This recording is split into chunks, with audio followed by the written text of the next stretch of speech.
We was talking before we went on air about taking days off. Yeah. And how often or what do you think is normal in the taking time off? Taking time off is tough for a lot of people. A lot of people, they feel that when you take time, especially with social media, when you take time off, it feels like everyone's just blowing past you.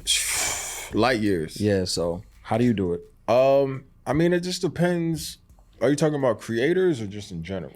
We were talking about creators, specifically DJing.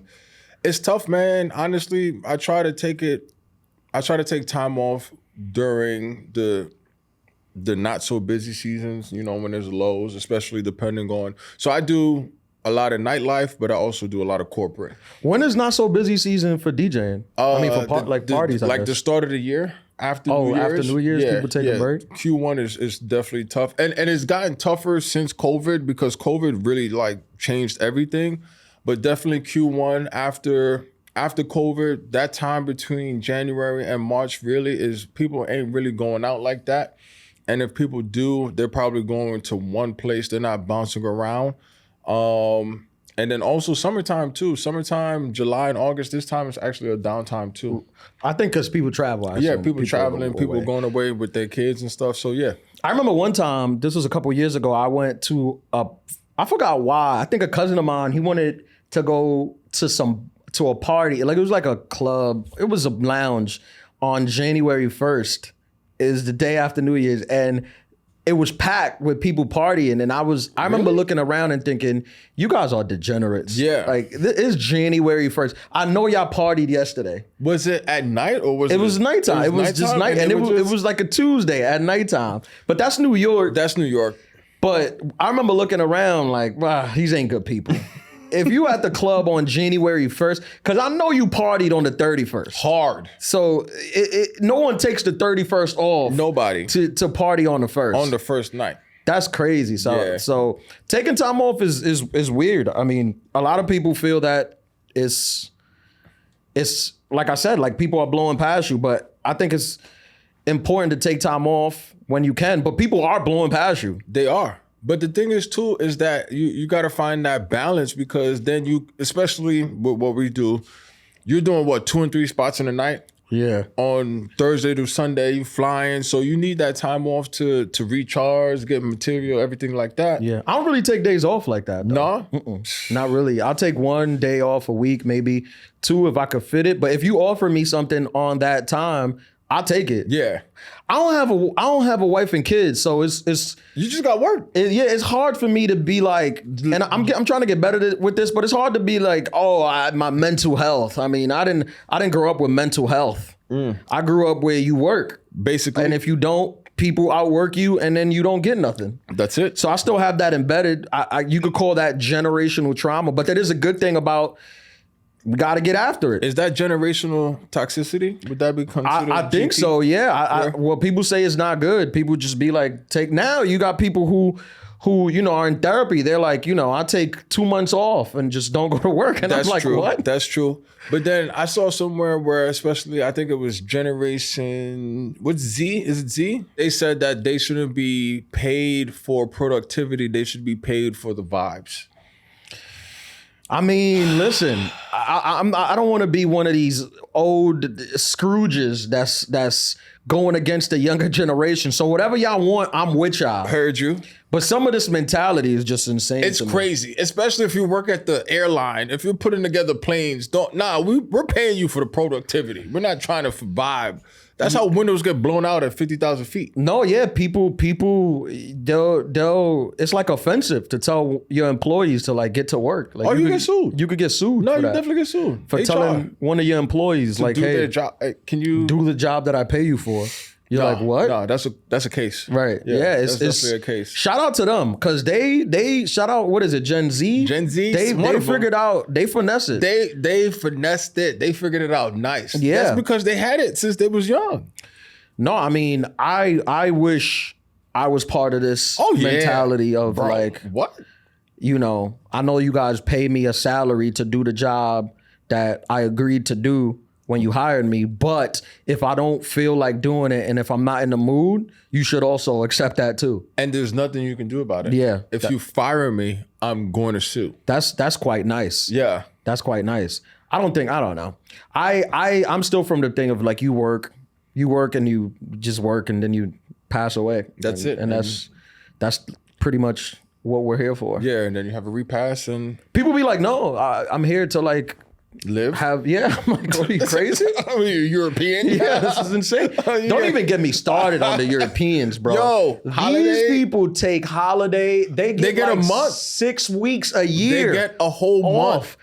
I'm like, who's working over there? A month.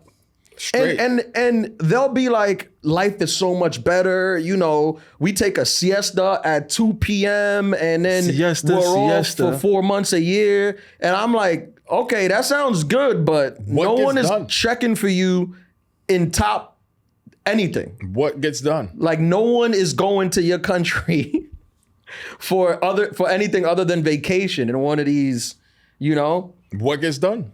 But I get it. If you grow up like that, I think it's fun. I'm a little bit envious, honestly, because I could use a month off. I know you could use a month off. If you was grinding, I think preparing for your special, you don't take no days off, right? You in there, you tweaking everything like that. Then the special comes, you know you busy. I think you could use a siesta. I don't know if I could do a month off, bro. Nah. I don't know. Yeah. But also, I don't want to make it seem like I'm some crazy workaholic. I'm a stand-up comedian, you know. I'm not working at a factory assembling cars. Shout out. I'm a stand-up comedian. I'm off most of the day, and I come out at nighttime to do shows, and I spend my days either doing auditions, podcasting, trying to write jokes. But it's, you know, it's okay. I remember when I had one of the day job, people do need days off. I'm not trying to pretend that especially if you have a manual labor job. I understand the taking days off. When you in the creative field, it's a luxury. I worked both. I worked at the airport, and I know now this is a luxury to be able to make a living doing something that, you know, every job has its taxing things, but to be able to do something that isn't manual labor and I don't come home, you know, with my back hurting, go my hands calloused because I'm holding a microphone all day talking shit. Yeah. That's pretty much a gift. Yeah, big shout out to anybody that works in construction because they wake up at 4, 5 in the morning. They got to be on site by 6. They outside in all weather, hot, cold, and it's my boy James. Big shout out to Jimmy Thumbs. He does that. That's his nickname. Jimmy Thumbs? Yeah, Jimmy Thumbs. Nah, shout out to James. Yeah. Keep on drilling. Keep thumbing. You know? Keep on thumbing. This is volume 72. Oh, welcome back to the Adulthood podcast. Coming at you Sunday, August 25th. Shout out to all the adulterers. Shout out everyone who always comments, who shows love in the DMs or the voicemail. If you want to leave us a voicemail, 347-378 9423. I'm Ian Lara. This is DJ APM. And this is the #1 health and wellness podcast in the hood. In the hood. The Adulthood podcast. I think we got a call. We probably should get into it right away. Let's get into that call. What's up, guys? I've been married for almost 10 years, and my husband went back to school for a 3rd degree. Prior to going to school, he was covering his student loan payments on his own. But now, with the current student loans, combined with the previous student loans, his payments are close to $1,000 a month. He said that we should figure out, or we need to figure out a way to pay them as a couple. I don't have any student loan debt, and we have an account that we use for house bills. So he has his own account, I have my own account, and we have a joint account. My question is, are his student loan payments considered marital debt? And if you say no, how would you address it? All right, thanks so much. Woo! First of all, I gotta say, shout out to the gays. Yep. Because he said his husband of 10 years. That's beautiful. Yep. Anytime people think that the Adulthood podcast is one gendered, we're not. We're universal. We're for the people. We help everybody. Calling with your questions, no matter. And this is actually a great question. We got his name, Johan? No name on this? No name? No, just a number. Just a phone number? Well, shout out to him. Because this is a great question. This is a powerful question.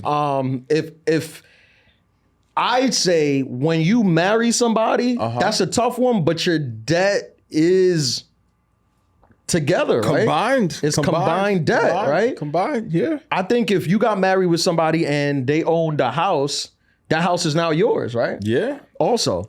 That's what the law says. Unless you sign a prenup saying that it's not. That's also I what think the the law same says. thing applies with debt. If you marry somebody, I think that's a good question that couples should be having when they sit down and they're getting ready to get married. Is like, what kind of debt do you have? That's a very great question. I had a friend who was dating a guy who told me that the dude was like $200,000 in the debt. hole. Yeah. And I was like, maybe that's not the guy for you. No. That's not the guy for you, especially if you financially stable. Because some people don't care about debt. Yeah. I run into people. Some people are just, they're from the idea of debt is whatever. I'll just die owing $1 million. What are you gonna do? Who cares? You live now. Keep those people away from me. Yeah, those are not good people when it comes to adulting. No, definitely They're not. fun though.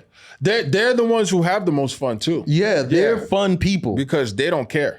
I know people like this. I got friends who are put it on the card. I don't care. And I'm like, but you don't work.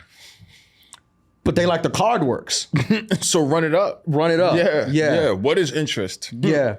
What's your take on this? My take is it's no, like you said, it's a very great question. I think ultimately too, you have to consider, are you gonna be leveraging the benefits from that third degree? You know, because that person's not getting a third degree for no reason. Like you're probably getting a third degree because it's probably gonna be, you know, increasing the overall income of the house, right? What do you mean? You're going to school to get a third degree, so that means you're of the household income, right? income. Yeah. So the household Yeah. income, you're not going to get a third degree just to be chilling. You're trying to make some bread. Well, yeah, but in theory, I feel like now I'm kind of second guessing it because in theory it sounds good, right? It sounds like, yeah, we're both making more money. It's gonna be, but in reality, it's one person that's kind of benefiting on this. But he said they had a joint account. They had a joint account, but $1,000 in student loan debt. Damn, that's a lot of money. That's a lot of money. A month. He said $1,000 a month. Yeah, and then is he working? You know, are you working and going to school? Or is he out of school completely? Like, I feel like we don't have all of the parameters to it because I think that conversation definitely needs to be had if you feel uncomfortable for paying that. You know, you gotta have. This is one of them big boy conversations where it's just like, hey, look, this makes me feel uncomfortable having to pay your portion of your student loans. However, if this is what you feel you need to set us up for long-term success, then you have that conversation like, I'm not gonna like it, but I'll help, you know? Yeah, I mean, you know this podcast is genderless and we don't really see gender, but I think when it comes to debt, I think it's looked at differently depending on what side of the spectrum you land on. Please because expound. I don't believe that there's a ton of women that are openly down to inherit $100,000 of debt from their guy. They're not. And on the flip side, I know some men who might be willing to look past that. Yeah, definitely. And you know, take responsibility. But I think it also is all about the context too, because if you're going that deep in debt, are you going to medical school? Are you becoming a doctor? You know, because I know some women that, we got Johan saying nah. I know people that literally went to school for what I went to here in New York, and they had like $200K in debt. No, I swear. No. Yeah. What? Yeah, some people decide to go to college and they're like, I'm gonna go to UCLA and pay $75,000 a year to get a degree in podcasting. And then they graduate and they're like, wait a minute, there's not millions of dollars to be made in this? So those people is tough. Yeah, okay. Well, you know, when you put it that way, that makes a lot of sense. Damn, that's crazy.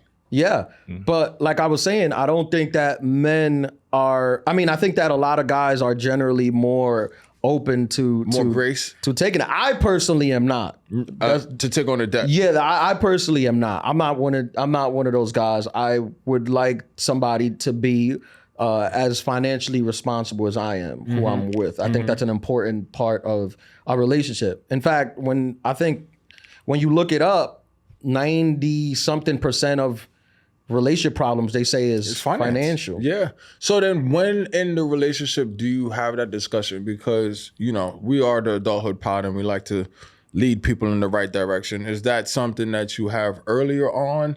You know, because that's not an easy conversation depending on where you're at in your relationship, right? Yeah, I mean, it's not easy to sit down your partner and be like, hey, listen, you're poor, so you shouldn't be spending $3,000 a month on Amazon. At all. But you know what I think you have? I think you let the relationship play out and they'll show signs. Yeah. People who are it's hard. You can't hide financial irresponsibility. Especially as time has passed, right? No, you'll show signs. Yeah, you'll see it. Show signs. You'll see it. So then do you ignore those signs or do you keep... No, that's when I think you should have a conversation. Like, hey, do you have any debt? A lot of times it's good to offer your information first and then so they can offer, hey, I have this debt, I owe this credit card, I have these student loans, you know, I went to Colombia, I want to get a BBL there, so I'm saving up for that. Okay. And then Cartagena? ask them, what do you got for me? Okay. Like, what are your debt? What is your financial situation? Definitely. Are you going to DR for your BBL? Yeah. Are you going to Brazil? And then you can run the numbers. Okay. Then you do the financial model. Right. I think that's the best way of doing it because it's important, man. You might be a good person. You might be a good person who was responsible. You know, you went to community college and then you went to a city college and then you didn't get any debt and you got a good job and you saved up and then you could meet somebody that'll completely sink your ship. You want to buy $200 hookahs. Yeah. They at Olive Garden ordering extra bottles of wine and shrimp scampi and the pasta, the 7 cheese pie. You're like, whoa. One more soup, the gorgonzola. What are we, Rockefellers? Seriously. I don't have money like that. No, not growing on trees. Big shout out to the new set. I think because of podcasting, I think there's a... False. It's a false narrative. False misconception. False misconception. Every podcast is, you know. Yeah. There's men telling women how to live and women telling men to give them their money. For free. Yeah. That's like an open narrative. That's society now. Yeah. That's society. Just pay me because I have a BBL and... Just give me money. Every guys month. on podcasts. Yeah. Tell them what to Which, you know, if you could get, that's good work if you could get it. Yeah. It's good work if you could get it. I'm not going to lie. Knocking it. And I'm not going to shoot down your dreams. But as we always say, it's not reality. No. Everyone I know, all the girls I know, all the guys I know who are trying to make it work, they're living together and they're splitting some. Maybe they're not splitting like the bills down the line, but one person's taking care of one thing, the other person's taking care of other thing. This world, and I'm in entertainment, but this world where, you know, a man is sending you $20,000 a month for you to just enjoy yourself. I don't know where this exists. And I know rich men, I know rich women, I know beautiful Instagram girls, I know men who trick on them. And this isn't happening as much as people think. What reality do they live in? They live in an alternative reality. They live in this. They're in this studio with the lights and you just say things that's going to get clicks. And, you know, we do it too. So we ain't knocking them. We trying. I'm trying to, you know, get paid for free. But, you know, you bring up a couple of good points. One of the points that you had said earlier, you know, people who are working in manual labor and society changing is that the people who work in manual labor, now they got content people too. Because everything is content. So you could be on the site, but you're going to have somebody with the phone making sure they capture it and make sure you subscribe and hit that smash button. So everybody's a part of this warped reality of, on one side, it's a benefit because you can be generating additional income based off of your skill already. But then on the other side, too, is just that. So basically, everything is content now. Everything is content. Everything is content, baby. Content is king. That's it. You always be, I mean, there's people now, I know people that got regular 9-to-5 jobs and they're, you know, in construction and they're the construction content guy. Yeah. You know, he makes videos, he's and then, you know, 1,000 likes, 100,000 likes on TikTok and, you know, come see me live and you're like, come see you live. Yeah. Do construction? Yeah. Like, no, the construction, that's my part-time. On weekends, I go live and I dress up in an orange vest and I shake hands at the mall and people come and you're like, this is a job now? And they're like, Get it, bro. Get to the bag. There's no excuse right now. No, it's not. I mean, look, I look like a UPS driver. I was going to say, are you working UPS part-time? Because I saw you, bro. And I wanted to see if I had a delivery. Student loans ain't cheap, bro. Yeah, no. It used to be people had you had a part-time job. You might be working, you know, at a supermarket after you get off your job. You pick up a couple hours, you pick up a couple shifts. Maybe you're doing Uber to make ends meet. But now you a doctor, but also on the weekends you have a YouTube page where you tell people not to get vaccinated. Boom. And that's like a thing. That's a profession. And you're now. trying to monetize it. Yeah. And you're trying to monetize. And shout out to them. This is the thing. I'm one of these people that can say a problem that's going on. I can admit that I'm part of it. And I can also applaud the people who are milking the game. Who are winning. Yeah. Yeah. Yeah. And everybody, bro, everybody that's on Instagram, I don't care if you're just posting your kids or whatever, you know what you're doing. You know you're trying to like leverage it for something. If you on Instagram and you posting your kids, I don't follow you. I don't like kids on my feed because I'm not a parent. So when you scrolling and you see other people's kids, you're like, this is weird. In between the BBLs. Right, it's weird. Don't be throwing off the BBL dentist with your kid on the first day of school. I don't want to see your kid. September, right? We're not trying to see no children on there. I also believe that if I had kids, I would not post them. No, absolutely not. There's so much it's so much perversion on social media. I think posting your kid is insane. Social media or the internet, period. On everything. But social media, like what connects us. Hub. It's insane. It's ridiculous, bro. It's wild. People be having pages for their kids. And it's I'm crazy. Like, that's kind of, what do you think about that? Because I think that's also a little bit demented if you really think about it, where you opened up your own kids' IG for them to have. So what, you're going to like transition, they're going to inherit an IG already with followers? When people do this. I know. Like how they do with their pets? Yeah. They'll do it with their 1-year-old. But what's the thought process behind that? And you don't have nobody to say, are you sure you really want to do this? Is what we was talking about just now, where people just want the attention. And when I say people, I include us. Us, of course. Please smash that like button. Yeah. We're included in this, but people just, you got a baby, who's like cute, you got like a cute Gerber baby or whatever, and then you decide that I'm gonna do photo shoots for this baby and post it for people to like and tell me how cute this baby is, and maybe we could get monetized and I could do content for Pampers and make a side hustle living. Okay. You just went through the whole thought process. We live in a side hustle economy. That's what it is. The side hustle to be the main hustle. Yeah, the side hustle economy. That's a t-shirt. Where people just trying to make money on the outside. Or some people just believe that their kids are that awesome, which that's nice, but I don't care. You are a feminist. Yeah? Yeah. I mean, you know why? I support. No, side hustle economy. I see where you're going. You are a marketing genius. Thank you, brother. Can I be a part of the team? You're a good wingman. I appreciate that. I'm here. Shout out to everyone who has a baby and they post them on their Instagram though. Yeah, and I'll continue to follow, subscribe, and comment on the podcast. Yeah, definitely. I'll come through the. I went to a friend's 5-year-old's birthday party. You went to a 5-year-old birthday party? Yeah. Oh, tell me about that. Yeah. Very interesting. There was a bouncy house. I'm a sucker for a bouncy house. Yeah. Unfortunately, I exceed the weight limit. So I could only just stand and watch and envy. Whoa. You were standing and watching kids in a bouncy house? That sounds crazy. Yeah, that's a crime in a lot of states. Exactly. That's why I was with the parents. Oh, okay. Yeah, by the grill. Oh, what do you think about bringing expensive liquor to functions? Because what do I think about it? Yeah, I prefer it and I appreciate it. Okay, yeah. I brought a bottle of Class A to a 5-year-old's birthday party for the parents. Class A Azul? Yeah, the $200 bottle. Well, you a good friend. I'm trying to listen. Bring expensive liquor to your parents, to people with kids.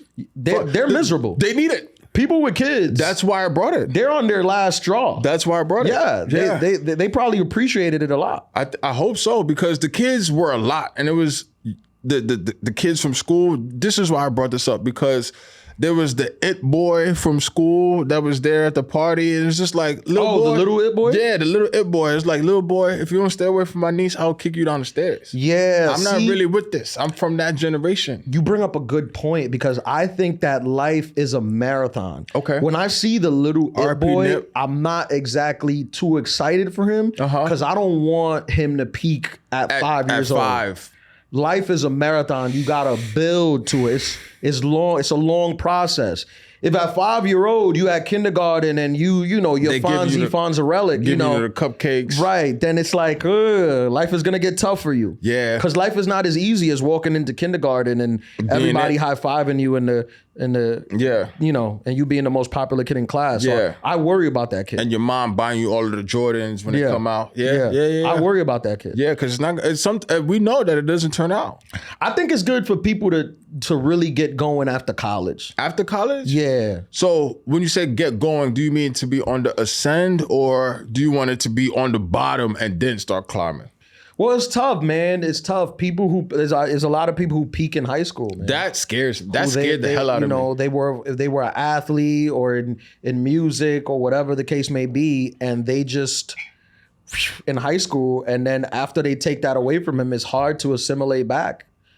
You know, it's hard to get back into normal thing, and then it's the opposite. There's people who were quiet in high school or losers and virgins in high school, and now they're successful comedians with HBO specials. That's what I was gonna get to. That's so it's like life is it's a marathon. It's a marathon. The marathon continues. Rest in peace to Nip. Yeah, that's a real thing. That's a real thing. It's definitely not a sprint. Now, did you guys drink the Clase Azul or what? Because that's a good question. Like, if you bring a Clase Azul bottle to somebody's house, do they gotta open it right there? Because I want a shot. I took a cab home. Okay, that's good. I took a cab home. You can't bring a Clase Azul to somebody's house and then the person's like, oh, this is perfect. I'm gonna lock this away and put it in my safe. Nah, it wasn't one of those kind of functions. It was let's get this. Oh, I appreciate you. Let's get this thing going. Yeah. I took a cab. Now, because there's levels, right? Like Clase Azul is expensive, but what if you go even more expensive? What if you bring like a $500 bottle? Because that one is like, I don't want to open this. Yeah, that one I don't want to open, but it also depends on the circumstances too, because are you trying to flex? What are you trying to do? I'm always trying to flex, yeah. Oh, okay. So but are you trying to flex and be disrespectful, or are you trying to flex and say that, hey, I want everybody to enjoy this? It's half and half. Well, you know, when you invite me to a party, especially if you have kids, I want to show you how good life without kids is. Okay. So That's I might very bring important. a very expensive, and you like, wow, you can afford this. I'm like, I don't have kids. I know, I'm no daycare. And then you like, damn, I wish I didn't have kids. You know. Okay. So I might bring like a Clase Azul to your baby shower just to show you what life could have been before. if you didn't do this thing. Yeah. So okay. That's a thing. But sometimes I'm gonna be honest, I'll bring a bottle and I don't mind. I'm like, this for you. As long as there's other liquor though. Yeah, for sure. If there's no liquor, we gotta open this. But no, we have to get this open. Yeah, but I went to a birthday party recently and I brought them a gold label, Johnny Walker. Johnny Walker. Yeah, and I was like, this for you. But there was a bar, so I'm like, all right, I'll drink from the bar. I don't care about it. But you know what it is too?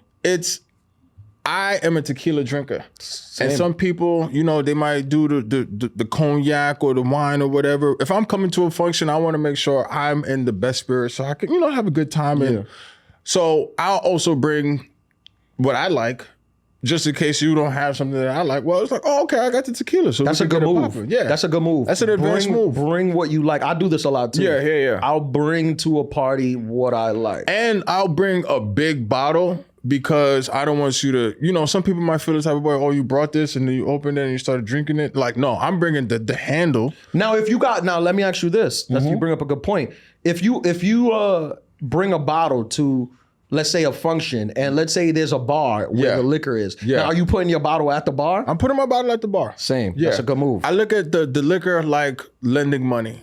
You don't expect it to come back. No, you're giving it away. Just giving it away. You're giving it away and hoping for the best. Be free. Fly. Yeah. No, that's a good move. Because some people will bring a bottle to your party and they'll have it in a brown bag in a corner. And they'll take it. And I'm like, what are you doing? That's classic. That's not the function that we were attending. No. I don't want to go to a function like that. Me either. I want to go to a function where the liquor that I bring is the cheapest one there. And that's not going to be cheap. And it's expensive. Yeah. So it's free.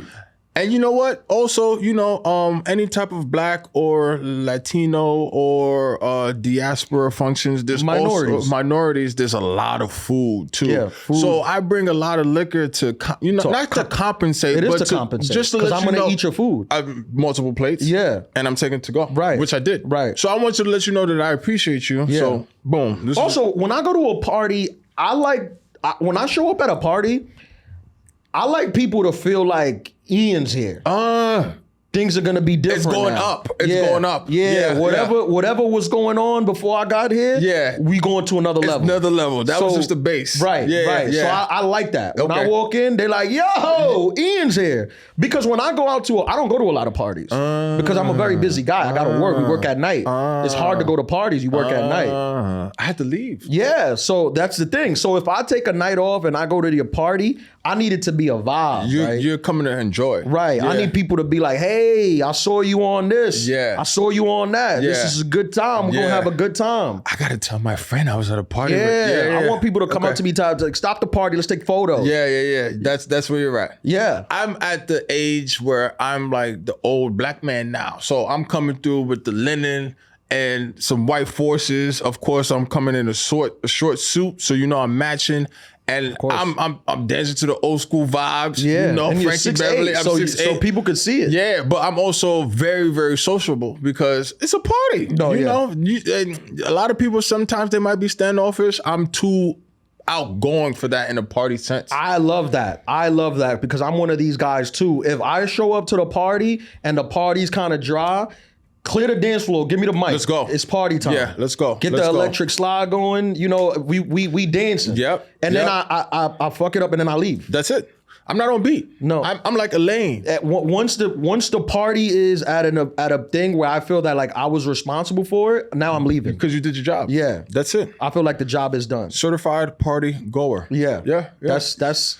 That's the thing. You bring up a good point, man. The thing about getting old, dude. I have grays in my beard. I'm about to just pack it up. I'm about to just get married, start a family, and move to Westchester. That's usually how it goes. I'm literally done. that trajectory. I'm 1, done, bro. 2, and 3. I turned 34 next month. And it's that's over. right. But the streets keep calling me back. Hello. Yeah, You it's got 2 me. phones. Yeah. I've been California dreaming. Yeah. I thought that I would get older and it would just leave me alone, but they don't. No. It's probably more intense now, ain't it? Yeah, it's definitely because now, like you said, there was a time, where I showed up to a party and I couldn't bring a nice alcohol bottle. I always brought something. I bring a pack of beers. Yeah. I can't. I was a Corona king. Yeah. I can't go to your house without bringing something. No, That's you just not how I can't. was $10, raised. Yeah. 6-pack. Yeah. At least you brought something. What's the weirdest thing you ever brought to a party? That I ever brought to a party? As a gift? Was it appreciated or unappreciated? Whatever. Just what you say. That's a great question. One time I bought a bucket of Crown Fried Chicken. Okay. I spent like $25 at Crown Fried Chicken. That's not. But here's the thing: you got to be clever because that might sound like why you showing up to the party with chicken, but when I showed up, it was like, yo, that's not weird. There's chicken. Yeah. And everybody was like, yo, and they passed it around and it was lit. That's not weird. Do you remember Henny Palooza? That's turned into Duce Palooza. Yeah. So like when it started, it was bring a bucket of chicken and a bottle of Henny and we keep it pushing. Yeah. Yeah. That's I think a Henny Palooza environment, which was like a day party, I think that's very different than bringing a bucket of chicken to, the cookout, a christening. Yeah. But at the end of the day, nobody's walking in. There's never a scenario where you brought food and people gonna not be with it. And not only food, some fried chicken, because if you bring some kind of dish that's what is it, a potato salad with raisins, you're gonna get shunned. They're gonna look at you. What are you doing? But fried chicken, put that right there. I think that a lot of times it depends what you bring. The value of what you bring depends on the time you're gonna show up to the party. Okay. Because let's say you bring in a plate of chicken wings, right? Mm-hmm. Bringing in a plate of chicken wings at 9 p.m. is not as valued as walking into a party at 1 a.m. with a plate of chicken. Yes. At 9 p.m., people are arrogant. The food is still... They think there's food coming. I'm good. Abundance. At 1 a.m., the food is ran through. Desperate. Whatever I can get my hands on. So when you walk in with that tray of whatever you got and it's something good... MVP. There's no excuse for not bringing nothing because people know that you just got to be creative. You don't always need the most money. But then also too, first of all, you bring up a good point on the time the function starts, because are you an on time person when it comes to the function? Are you 2 hours? You know what? 3 hours? I'm an on time person. You're an on time person? Yeah, and it's not good. It's not good. I don't like being late. If I said that I was gonna, I'm on time meaning I show up at the time I say I was going to show up. Okay. So there's times where I might be invited to an event and I'll say I have a show. I'll go after the show. They'll be like, what time? I'll be there like midnight. I'll get there at midnight. Okay. And if I took the night off and I'm going to a party, what time you come? 8? Party's at 8? I'll be there at 8. Okay. So I go at the time I said I was going to go. Okay. Have you ever been to a function where they said the time was going to start, but then it didn't start at that time, and then you were there? So basically, you have been foisted into helping set up. Is that a serious question? Yes. I'm from the Dominican Republic. Still bro. okay? I've showed up to Thanksgiving at 9 p.m. and it was like the cook is at the salon. It's not even finished. The cook is at the salon. The turkey's not finished. That's.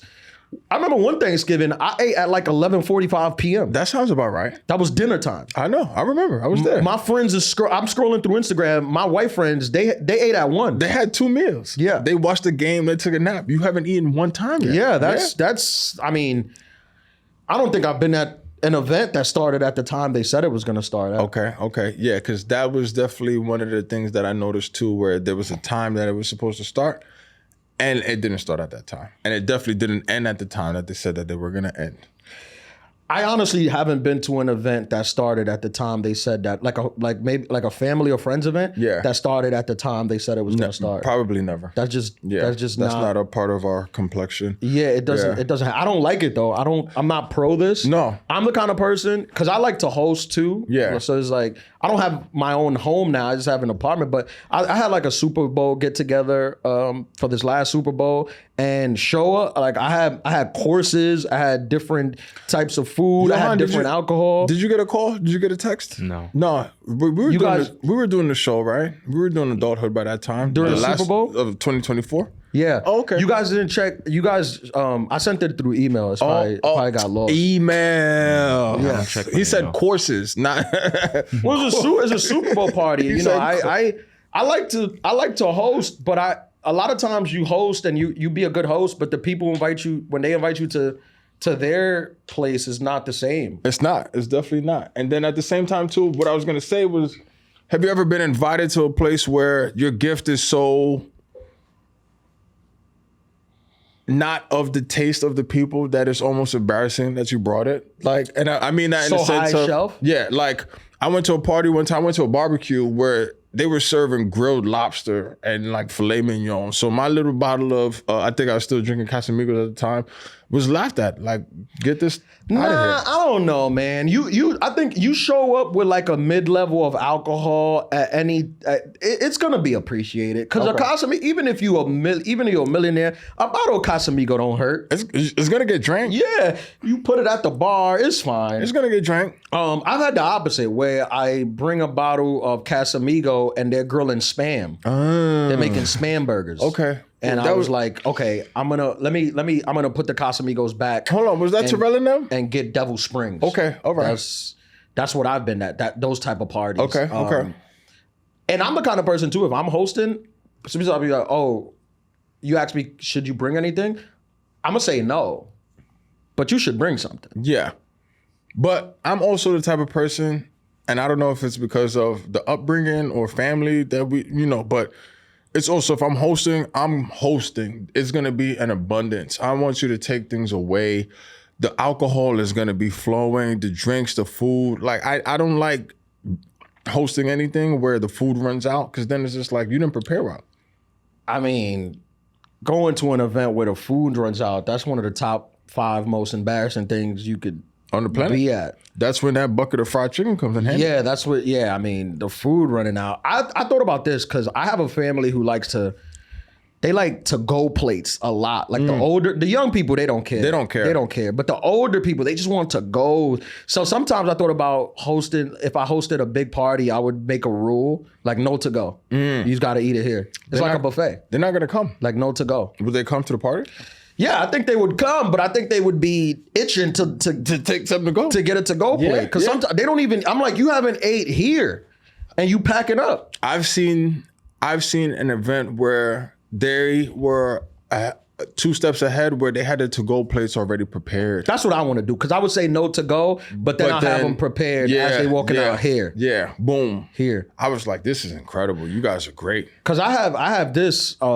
So this really annoys me sometimes at parties, especially like family events, where people won't be at the party. Like they'll be making plates for people who aren't at the party. Yeah. I don't like that. Yeah. You didn't come to the party. This for TT's husband. If there's left over, yeah. You can't. But everyone who's at the party should eat first. You can't take from the main for the person who's not here. You're right. Yeah. You're absolutely right. It has to be Adulthood pro tip. Adulthood pro tip. If you at a party, if the person's coming, For the side, if you want to put it to the side. I get it if the person's coming. Respect. But if the person isn't coming, Nah. you can't take food for them before the people who are there eat. No, you can't. That's against the rules. That people do this. I know, I seen it. Yeah. And then I think another thing too is that, especially like the younger generation, the Gen Zers or whatever, we got to teach like party etiquette. First of all, what is it? The Bunsen burners. You got to learn how to do the burners. You got to have the trays. You got to pour the water in. I feel like we're not teaching these kids. No, I don't think Gen Z believes in like leftovers or food. I think they just think we should just like pack up all the food and send it to like Africa or something. Oh, I think that's okay. kind of how they operate. Was that on the blogs? They think it's like offensive to like eat food at parties when people are starving in other places of the world. Okay. Which, you know, good for them. Yeah. Hey, they got something. Yeah, good for them. I agree though. I think some people are just not good hosts. Yeah, that's what it comes down to. Some people just not good hosts. But if you're not a good host, then you should, when you go to parties, you should make sure you bring stuff that makes you a good contributor to events. Because you don't want to be one of these people that's just showing up and enjoying other people's stuff all the time. Just drunk. How do you know you're not a good host? Like, what if you're like hosting all the time and you think like the food finishing at the party is like, you got it right on the nail type, and you're like bragging about it at the end of the party. You're like, man, you see, I got it perfect. Like, I got just the right amount of food for the night. That's not a thing. No. If the food ran out, you didn't get the perfect amount of food. No, you Right, didn't. but like, you know, those people are delusional. What if they think They're delusional. Yeah, for sure. But there also is an instance where maybe more people showed up than you were expecting, because that happens too. That happens. That definitely that does happens. happen. There is space for that. Yeah. I don't want to make like some people are really popular. Yeah, right? yeah. Where I remember we used to have in my childhood home, we used to have summer parties. Right. We had an all white party every summer, and it used to get so packed that it was impossible to plan for it because we would invite and we would open doors, so we would just like. Whoever, like, you come and bring whoever you think is, it was like bring whoever you think is a cool party person. So we just wanted to have good vibes. So it was very difficult to plan for. But even with that, even having a party where we had no idea if it was going to be 100 people or 500 people, we never ran out of food. Oh, wow. We never ran Harry out. Potter working back there? We just, I mean, people brought, it was that kind of vibe. Oh, it was that vibe. Everybody People was brought, contributing. we had, and people brought, and then I think as you, like, they gauged throughout the night, as more people showed up, you might do a run to the supermarket, get more stuff. Okay. It was, it's live correction. yeah. Okay, You're updating as it goes. as it's happening. Okay, I think they call that a refresh. That's Yeah. a refresh. But to Johan's point, to the delusional people who think that, I mean, first of all, if the food ran out at your party, it's not. People should have leftovers. You should be taking leftovers. But is there also an hour mark though? Because if the party's been going on for like 5-6 hours and then the food ran out after 5-6 hours when it was like dwindling down, and it's like, okay, you did the thing, right? I think that if people don't have to-go plates at your party, you probably did not. You didn't plan it right. Yeah. Okay. I think at the end, obviously, there's times where too many people show up. There's no way you could plan for that. No way. There's no way you could plan There's for no that. way. If you're a popular person like that, Yeah. I'll give you a pass. Yeah. But some people, you know, they want to have a barbecue. There's 8 hamburgers, 8 people, and you're like, is this one burger per person? I think that's a great point that you bring up. I think, you know, we have to do some calculations. So the amount of people that you expect, times that by 2 for the food, right? Like that's just a general rule. So if you're gonna have 8 people, maybe have 16 burgers, right? Maybe 24. I come from a long line of obnoxious Dominicans. Okay. Who we like to eat like we're kings. Okay. So if it's a barbecue, if it's 8 people coming, we got 100 burgers. And people's like, why you got 100 burgers? What do you mean? What if somebody wants to take 50 burgers home? I'm gonna pass the embarrassment of not having enough burgers for somebody who wants to take 50 burgers home? No. And you might say, wait a minute, but you guys are poor. And it's like, yeah, but we took out a loan for this barbecue. That's the type of people I come from. That's where you come from. Yeah, I come from that. That's your lineage. Yeah. I come from a long line of that. Okay. I'd rather you know that I'm unemployed, but I'd rather you leave my house wondering where I'm getting the money to put this on than to you leave my house being like, damn, he's doing bad. They doing bad. They only had 16 burgers. Yeah. Okay. That's how I see it. Okay. And going back to, if I invite you, you ask me, what do I bring? You know what I say? Ice? Nothing. Yourself? Nothing. Your gift is a But present? bring something. Yeah.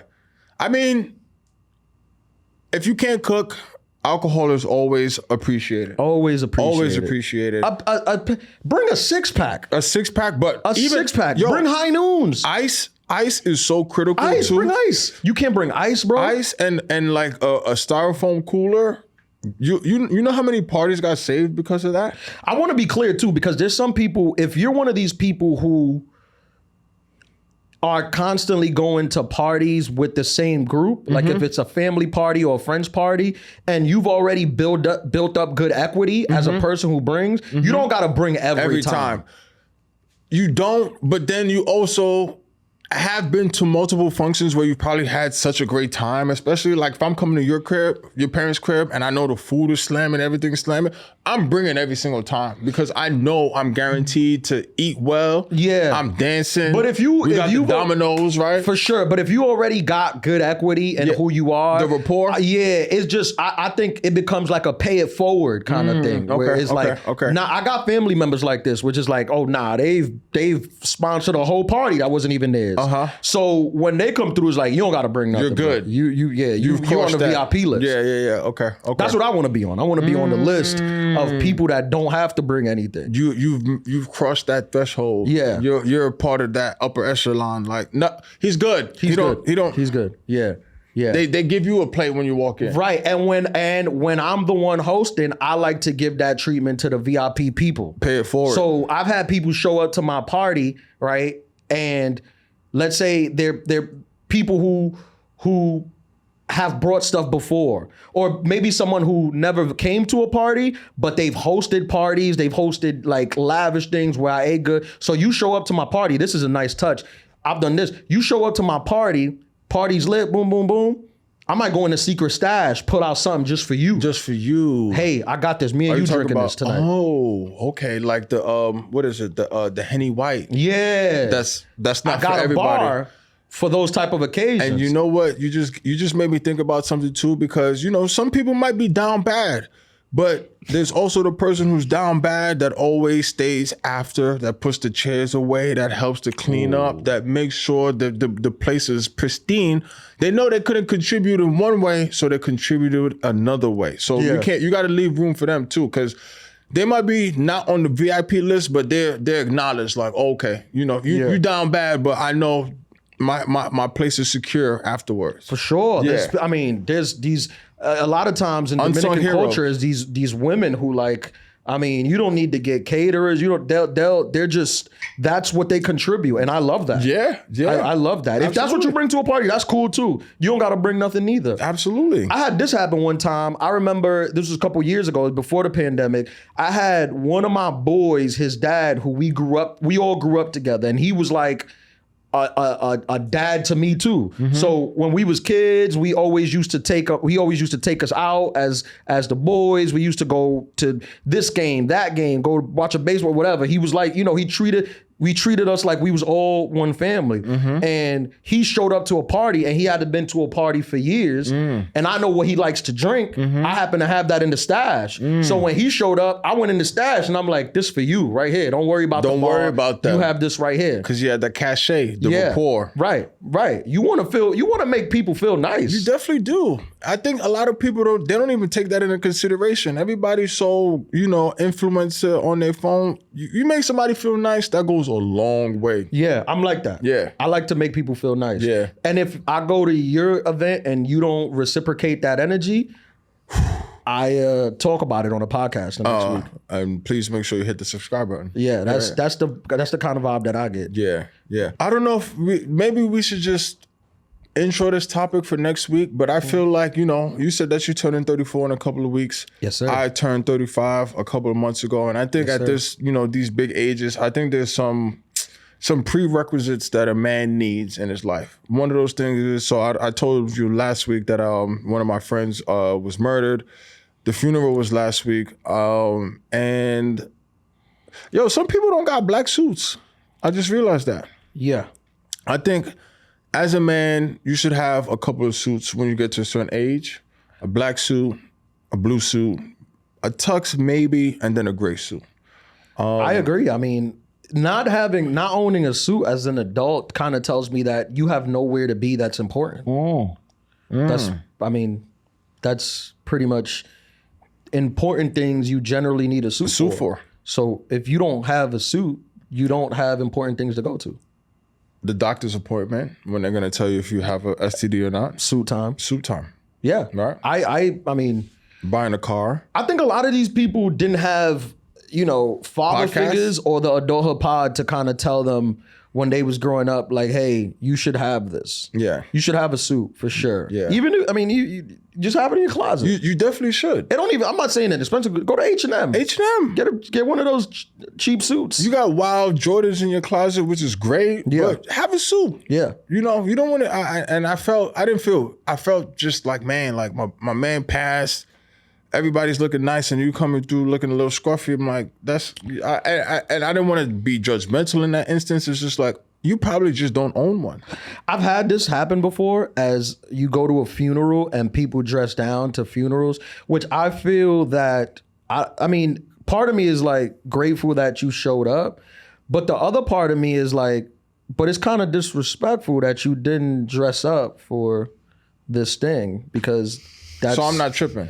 No, I agree. I've had that too. But I kind of just call it even. I just don't say nothing because it's like, what are we gonna do? Yeah. At that point, you're here. That's important that you showed up and you showed face. Yeah. And maybe you can't, maybe you can't afford a suit. But in my situation, I know the person can afford a suit. That's the thing. It's not these people that, if somebody who who can afford what, right? Yeah. It's like if you show up in an outfit that costs more than a suit, I'm going to imagine that you can afford a suit. Yeah. You're just dressed down for this event. And because like you said, they don't know no better. They don't have nobody to point them in the right direction. So that's why we're here. We drop on Sundays, Adulthood Pod. But I believe that as a man, as an adult man, dressing up for people's event, whether it's an engagement party, a wedding, a funeral, whatever it is you get invited to, shows that you respect the event. Yeah, right? 1,000%. Like, no one, I mean, I understand sometimes suits aren't comfortable, right? It might be hot. You don't want to wear a suit. But if you wear a suit, if I invite you to an event and I say it's formal attire and you come up in a suit, that tells me like, hey, I value this event that you're having and I'm willing to be uncomfortable for a little bit to make your event what it is. What it's supposed to look like. Which is respectful as a man. What it's supposed to look like. Yeah. Yeah. Adulthood Pod. We're here for the people. Yeah, volume 72. Coming at you Sunday, August 25th, 8 p.m. Woo. Make sure you like and subscribe and do all the things. Next week is Labor Day. Labor Day. I'm going to be in H-Town. What it do? You going to Houston? Yeah. Sheesh. You going to have some good stories there. You DJing or you? Family time. Family time in H-Town. Family time and barbecue. There you go. Nice. If you want to see me live, next weekend I'll be at Levity Live in West Nyack, New York. I'm there Friday, Saturday, and Sunday. That's in the mall. Upstate in West Nyack. And, we're getting close. Announcement coming for special taping at the end of the year. So make sure you follow me. I wear the suit, son. Make sure you follow me. Get your suits ready. I might wear a tux. We're announcing it soon. Thank you guys for listening. Adulthood Podcast. Thank you. Number one health and wellness podcast in the hood. We appreciate all the love. Thank you guys. I'm delivering packages, you heard? Peace.